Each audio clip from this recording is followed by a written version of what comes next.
జగన్ గారి మీద జరిగిన దాడి గురించి మీ కామెంట్? ఇది హేయమైన చర్య. దీన్ని ప్రజాస్వామ్యబద్ధంగా ప్రతి ఒక్కరూ ఖండించాల్సిన విషయము. ఇప్పుడు మనం చూసుకుంటే ప్రధానమంత్రి కాడ నుంచి ముఖ్యమైన నాయకులందరూ దీన్ని బయటకు వచ్చి ఖండించినారు. ఇంక్లూడింగ్ చంద్రబాబు నాయుడు కూడా ఖండించినాడు. కానీ వాళ్ళు చెప్పుకునే సోషల్ మీడియా కానీ, వాళ్ళ అఫీషియల్ పేజ్లో కానీ, వాళ్ళు చెప్పే కూతలు కానీ, వాళ్ళు చెప్పే రాతలు కానీ, ఇది ప్రజాస్వామ్యబద్ధంగా ఉండే ప్రతి ఒక్కరూ ఖండించాల్సిన విషయమే. దీన్ని బట్టి తెలుస్తుంది దీని వెనకాల ఎవరు ఉన్నారో. ఎప్పుడైతే జగన్మోహన్ రెడ్డికి ప్రజాదరణ ఎక్కువైతుందో దాన్ని ఓర్వలేక విజయవాడలో పక్కా ప్లాన్ ప్రకారం విజయవాడలోకి అడుగు పెట్టగానే వాళ్ళ ప్రజల నుంచి వచ్చిన ఆశీర్వాదాలు కానీ ఆ జనం చూసి తట్టుకోలేక వాళ్ళు వేసుకున్న పక్కా ప్లాన్ ప్రకారమే అని క్లియర్గా అనిపిస్తూ ఉంది. అదే టైంలో మనం కానీ అబ్జర్వ్ కానీ చేస్తే కన్నా ఆ 2 బిల్డింగ్ల మధ్య 20 అడుగుల గ్యాప్లో కూడా లేదు. అదే టైంలోనే కరెంటు పోవడం అయితేనేవి కానీ ఎవరైనా చర్య జరిగిన తర్వాత ఫస్ట్ మనం మాట్లాడే ఎవరైనా మనం అతనికి సానుభూతి ప్రకటిస్తాం.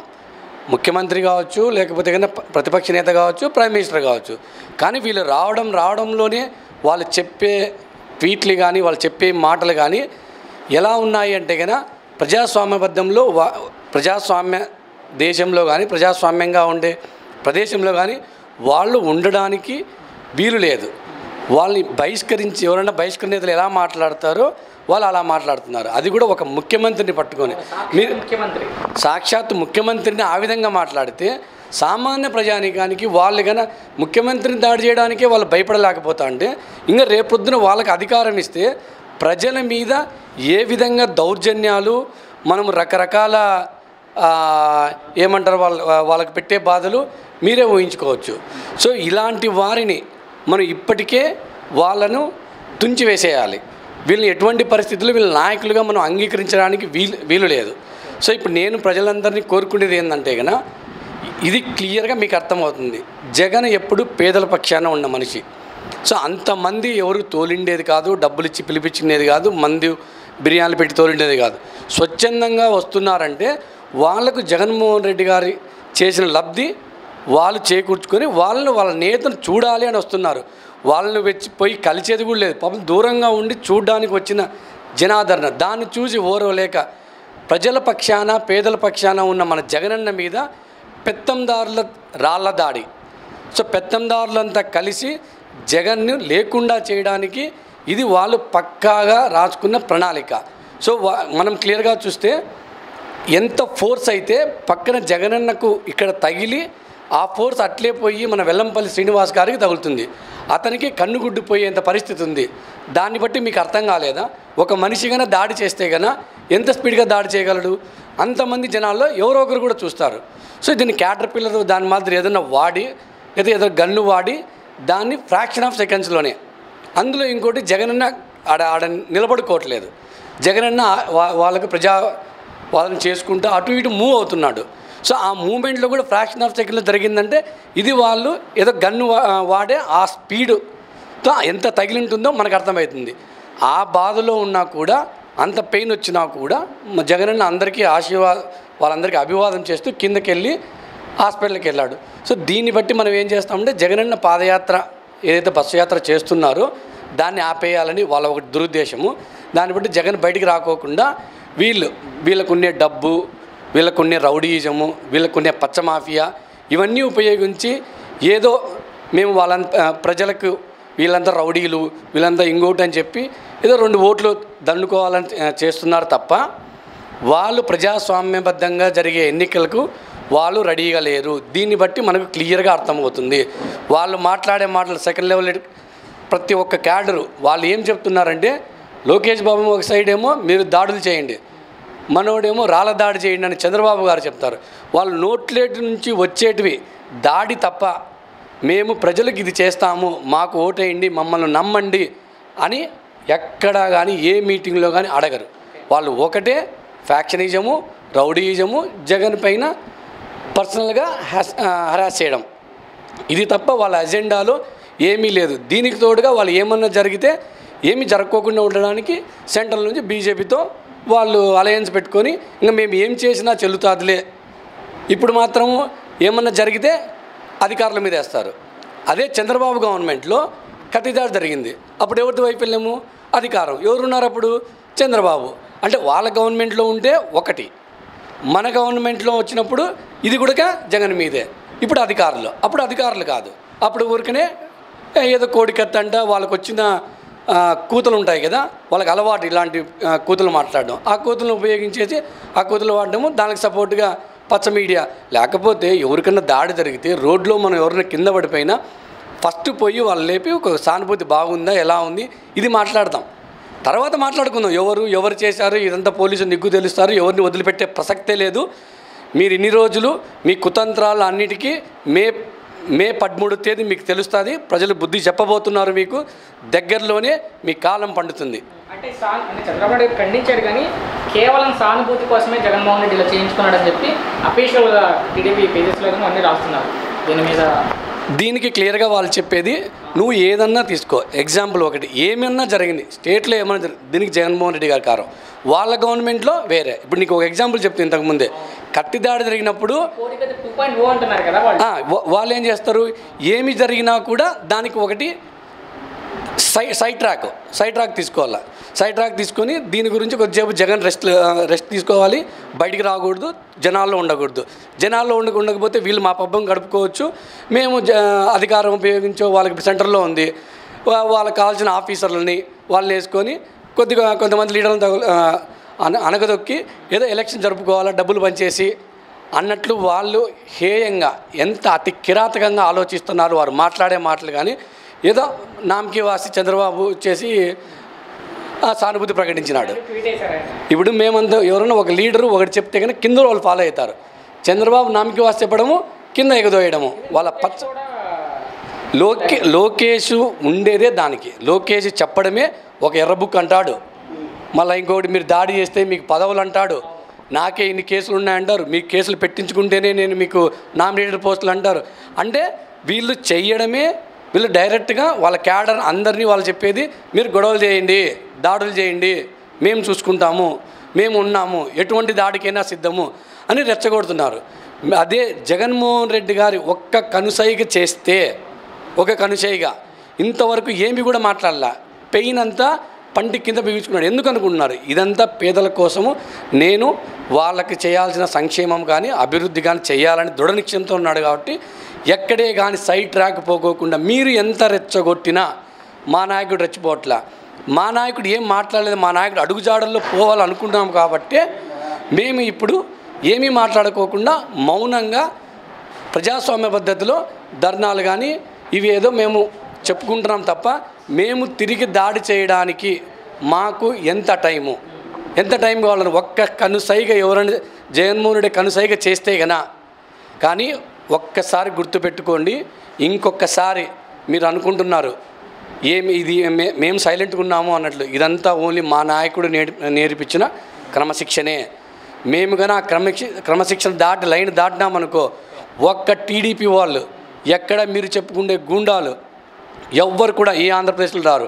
ఇప్పటికే మీకు ఆంధ్రప్రదేశ్లో ఏమీ లేదు, చెప్పుకునే ఒక యాక్టరు ఎప్పుడో వస్తాడు, హైదరాబాద్ పోతాడు. చంద్రబాబు హైదరాబాద్, మీరు చెప్పుకునే మీడియా హైదరాబాదే. ఆల్రెడీగా మీరు భయంతో అక్కడ దాచుకొని మీ పిచ్చి కూతలు, మీ పిచ్చి ప్రలాపనలు చేస్తున్నారు తప్ప, మీకు ఎటువంటి పక్షాన పేదలకు ఏదో హెల్ప్ చేయాలని, లేదా పేదలకు ఆంధ్రప్రదేశ్ని అభివృద్ధి చేయాలని, పేదల పక్షాన నిలబడదామని ఇంకొంచెం కూడా మీకు ఆలోచన లేదు. ఎంతసేపు ఉన్నా గొడవ సృష్టించేద్దాము, దానికి తగ్గట్టు మనం పబ్బం కప్పుకున్నాం. ఇవి తప్ప మీకుండే ఆ తోక పత్రికలు, ఆ తోక యాక్టర్లు తప్ప మీకు సపోర్టుగా ఒక్క పేదవాడు కూడా లేడు. సో మీకు ఇంకొకసారి ఇలాంటి పిచ్చి కూతలు కానీ ఇలాంటి పిచ్చి దాడులు చేయాలని మీకు ఆలోచన వచ్చినా కూడా మిమ్మల్ని తరిమి కొట్టడానికి వైఎస్ఆర్సీపీ అభిమానులు, వైఎస్ఆర్ అభిమానులు, జగన్మోహన్ రెడ్డి గారు అభిమానులు దృఢ నిశ్చయంగా ఉన్నారు. ఇంకొకసారి జగనన్న మాకు చెప్పినా కూడా క్యాడర్ వినలేని పరిస్థితి తీసుకురావద్దండి, మేము సంయమనంతో ఉన్నాము. సో ఇంకొకసారి ఇలాంటి రిపీట్ అయితే మాత్రం మీరు మాట్లాడుకోవడానికి పత్రికలు ఉండవు, టీవీలు ఉండవు, మీ యాక్టర్ ఉండడు, అంతా ప్రస్తుతానికి తెలంగాణలో ఉన్నారు, అక్కడ కూడా లేకోకుండా తరిమి కొట్టాల్సి వస్తుంది. ఇప్పుడు మన ప్రజాస్వామ్య పద్ధతిలో మనం సీఎం గారిని ఎలా అనుకుంటాము, ఎన్నికల ద్వారా అనుకుంటాం. కానీ వీళ్ళు భయపెట్టి ఏదో వాళ్ళు అధికారంలోకి రావాలని చూస్తున్నారు. ఇతనికి ఇదేం కొత్త ఏం కాదు, ఈరోజేం కాదు. మనం మోడీ గారిని చూసినాం, వాళ్ళ గవర్నమెంట్లో కోడికి అద్దె మీద. ఇంకోటి గుర్తుపెట్టుకుంటే వివేకానంద రెడ్డి వాళ్ళ గవర్నమెంట్లో జరిగింది. అప్పుడు చేసి వీళ్ళు రౌడీలు వాళ్ళే చేస్తారు, వాళ్ళ గవర్నమెంట్లోనే ఉన్నారు, వాళ్ళ అధికారంలో ఉన్నప్పుడే జరుగుతాయి ఇవన్నీ. అయినా కూడా ఇదంతా ప్రతిపక్షాల కుట్ర, వీళ్ళంతా రౌడీలు. ఇప్పుడు మేము వచ్చినా కూడా మేము ఇంతవరకు ఫ్యాక్షన్ కానీ, మీరు ఎప్పుడైనా చూసి రాయలసీమలో ఫ్యాక్షన్కు ఉన్న ఒక ఇదిగా ఉంటుంది ఎప్పుడు చూసినా. సో వాళ్ళ గవర్నమెంట్లో తీసుకునే ఇప్పుడు ఫ్యాక్షన్ హత్యలు జరిగేటివి. జగనన్న వచ్చిన తర్వాత ఒక్క ప్లేస్ చూపేయండి, ఎప్పుడు కూడా జగనన్న దీనికి విరుద్ధము. జగనన్న ఆలోచించేది ఓన్లీ పేదల పక్షాన మాత్రమే. 24 hours టైము మీ మీద ఒక్కసారి ఫోకస్ చేస్తే మీ పరిస్థితి ఏందో ఊహించుకోండి. జగనన్న ఆలోచించేది మన ప్రజలకు ఏం చేయాలి, మన ప్రజల్ని ఎలా అభివృద్ధి చెందాలి, చదువు కానీ విద్య కానీ వీళ్ళకి ఎంత ప్రాపర్గా అందించాలి, దాంట్లో వెళ్తున్నాం తప్ప మేము వేరే విధంగా ఆలోచించలేదు. దయచేసి ఇంకొకసారి ఇంత నీచమైన చర్యగా పాల్పడితే మీ గొయ్యి మీరే తవ్వుకున్నట్లే. మీరు ఎన్ని కుట్రలు కుతంత్రాలు చేసినా, ఇలాంటి దాడి ఎంత మీద చేసినా కూడా ప్రజలు మీకు బుద్ధి చెప్పి మిమ్మల్ని ఇప్పటికి 23 సీట్లు ఇచ్చి ప్రతిపక్షంలో కూర్చోబెట్టినారు. రేపు ప్రొద్దున అవి కూడా రావు. సో ప్రజలు ఓటుతో మీకు బుద్ధి చెప్పబోతున్నారు మే 13వ తేదీ. సో మీరు దానికి రెడీగా ఉండండి. జగన్మోహన్ రెడ్డి గారి మీద రాళ్లదాడి జరిగింది, దాని గురించి మీ కామెంట్. వైఎస్ జగన్మోహన్ రెడ్డి గారు పేదల పక్షపాతి.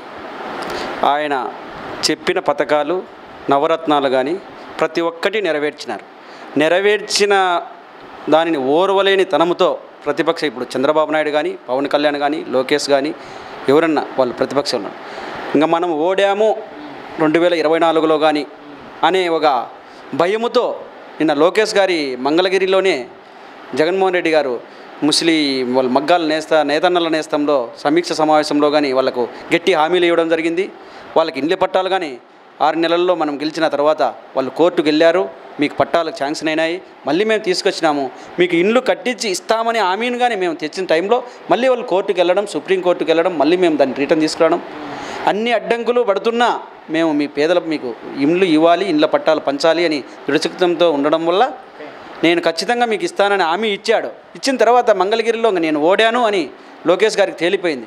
తెలిసిన పక్షాన లోకేష్ గారు ఎప్పుడో చెప్పాడు, నేను కార్యకర్తలకు మీరు ఎన్ని కేసులు ఉన్నాయో మీకు అన్ని పదవులు ఇస్తాను అన్నాడు. అంటే లోకేష్ నువ్వు ఓడిపోయినట్లే కదా, నువ్వు ఏదైనా కానీ నేను చేస్తాను అని ఒక మంగళగిరిలో ఒక హామీ ఇచ్చావా? జగన్మోహన్ రెడ్డి గారు నిన్న ఎన్ని హామీలు ఇచ్చారు, అయినా నెరవేరుస్తాడని ధైర్యంతో వాళ్ళు మేమందరం మీకేమి ఓటేస్తాం, అఖండ మెజారిటీతో గెలిపిస్తాం అని చెప్తున్నారు. అందుకు కాబట్టి చంద్రబాబు ఇట్లా పిరికి పంద చర్యలు మాని నువ్వు ఏం చేస్తావు జనాలకు చెప్పు. నీ దగ్గర ధైర్యం ఉంది కదా, నువ్వు ఈరోజు ప్రజల్లో తిరుగుతున్నావు కదా, ఒక్క హామీ చెప్పావా? అది నిన్ను నమ్మరు వాళ్ళు. ఎందుకంటే నువ్వు 2014లో రుణమాఫీ చెప్పావు, డాక్రా రుణమాఫీ చెప్పావు, ఒక్కటైనా చేసావా? చేసేకి లేదు, నీ దగ్గర ఆ ధైర్యం లేదు. మా జగన్మోహన్ రెడ్డి గారు ఇచ్చిన హామీ ఏదైనా నెరవేరుస్తాననే ధైర్యం ఉంది, ఆయన నెరవేరుస్తాడు కాబట్టి ప్రజలు కానీ నమ్ముతారు. అందుకు కాబట్టి ఈరోజు జగన్మోహన్ రెడ్డి గారి మీద ఇట్లా పిరికి పంది చర్యలు ఎన్ని చేసినా మా కార్యకర్తలు ఈరోజు మీ పార్టీకి మిమ్మల్ని భూస్థాపితం చేసే రోజు ఇది. మేము ఎందుకు క్రమశిక్షణతో ఉన్నామంటే అది మా నాయకుడు మాకు మంచి క్రమశిక్షణ నేర్పాడు. ఈ రోజుకిటికి మీరంతా అల్లర్లు సృష్టించొద్దని, మనం పేదలకు చేయాల్సిన కార్యక్రమాలు చాలా ఉన్నాయి. ఖచ్చితంగా 2024లో వాళ్ళకు నేను సమీక్షల్లో చాలా హామీలు ఇస్తున్నాను. మీరు ఖచ్చితంగా వారందరితో క్రమశిక్షణతో ఉండి వారితో ఓటు వేయించుకొని మనం 2024లో సీఎం అవుతేనే ప్రజలు మన ప్రజలంతా సుభిక్షంగా ఉంటారు. ముసలి వాళ్ళు కానీ, ఆడవారు కానీ, రైతులు కానీ, నేతన్నలు కానీ, బలుగు బలహీన వర్గాలు కానీ, మైనార్టీలు కానీ, ప్రతి ఒక్క కులాలు కానీ జగన్మోహన్ రెడ్డి గారికి అంత ఆప్యాయత వారంటే. ఈరోజు చూడండి, కృష్ణా జిల్లాలో అడుగు పెట్టినటువంటి ఎంత జనాదరణ కలిగిన నాయకుడు రాష్ట్రంలో కాదు చరిత్రలో ఏ నాయకుడికి అంత లేదని తెలిసిపోయి ఈరోజు లాస్ట్ డెసిషన్గా వస్తే 3 గంటలు 4 గంటలు పట్టిన జర్నీలో రాలేకపోతున్నాడు జగన్ రెడ్డి గారు. అంటే వాళ్ళు చూసిండరా, టీవీల్లో చూసిండారు, అంతలకలా చూసి ఓర్వలేకనే అప్పటికప్పుడు మెసేజ్ పంపించుకొని ముందుసారి బహిరంగ సభలో చంద్రబాబు నాయుడే చెప్పాడు రాళ్లతో కొట్టండి అన్నాడంటే ఎంతటికి పాల్పడినాడో అర్థం చేసుకోండి. ఈరోజు అంటే జగన్మోహన్ రెడ్డి గారు ఎంత గుండె ధైర్యం ఉండాలి, ఇంత జనాల్లో నడుస్తున్నాడు, ఇంత జనాల్లో వస్తున్నాడు, ఎండకు ఇంత ఓపికతో అంటే ఖచ్చితంగా ఆయన ప్రజల మనిషి. ఎన్నడూ 30 ఏళ్ళైనా ఆయన సీఎం కావాలనే కోరిక ప్రజలను కాపాడాలనే కోరిక. చంద్రబాబు నాయుడు వస్తే ఒక పేదవాడు కానీ బాగుపడేదేదు, పెత్తనందారులే బాగుపడతారు కానీ పేదవాడు బాగుపడలేడు. పెత్తనందారులది పోవాలి అంటే జగన్మోహన్ రెడ్డి గారి ప్రభుత్వం ఖచ్చితంగా రావాలి, ఖచ్చితంగా వస్తుంది 24లో. అది దాంట్లో డోకానే లేదు. మేము ఈరోజు ప్రచారంలోకి పోతున్నాం. ఏ కార్యకర్త దగ్గర, ఏ అమ్మ దగ్గరికి పోయినా, ఏ చెల్లి దగ్గరికి పోయినా, ఏ పిల్లల దగ్గరికి పోయినా జగన్ మామయ్య, జగన్ అన్న, ఇది మేము జగన్ గారికే ఓటేస్తాం, జగన్ గారికే ఓటేస్తాం అన్న అంటున్నారంటే మాకే ఇట్లుంటే జగన్ గారికి ఇంకా ఎంత తెలిసిపోయిండాలి, ఎన్ని ప్రచారాలు చేసిండాలి, ఎన్ని సమీక్షలు చేసిండాలి. అందుకు కాబట్టి ఖచ్చితంగా చంద్రబాబు నాయుడును, లోకేష్ను, పవన్ కళ్యాణ్ను వాళ్ళు ఎక్కడ నిలబడినారో అక్కడ చిత్తుగా ఓడించే టైం వచ్చింది, వాళ్ళకు తెలిసిపోయింది అప్పుడే. అందుకు కాబట్టి ఖచ్చితంగా ఈరోజు 2024 మే 13వ తారీఖు పోలింగ్ స్టేషన్ కాడ ఎక్కడ పోలింగ్ జరిగిన బూతులతో ఫ్యాన్ గుర్తుతోనే అఖండ విజయాలతో జగన్మోహన్ రెడ్డి గారిని సీఎం చేసుకుంటారు. వారి పథకాలన్నీ మళ్ళీ నెరవేరుస్తాడనే ధైర్యంతో సుభిక్షంగా ఉంటుంది, అన్నిటికీ బాగుంటుందని కోరుకుంటున్నాను.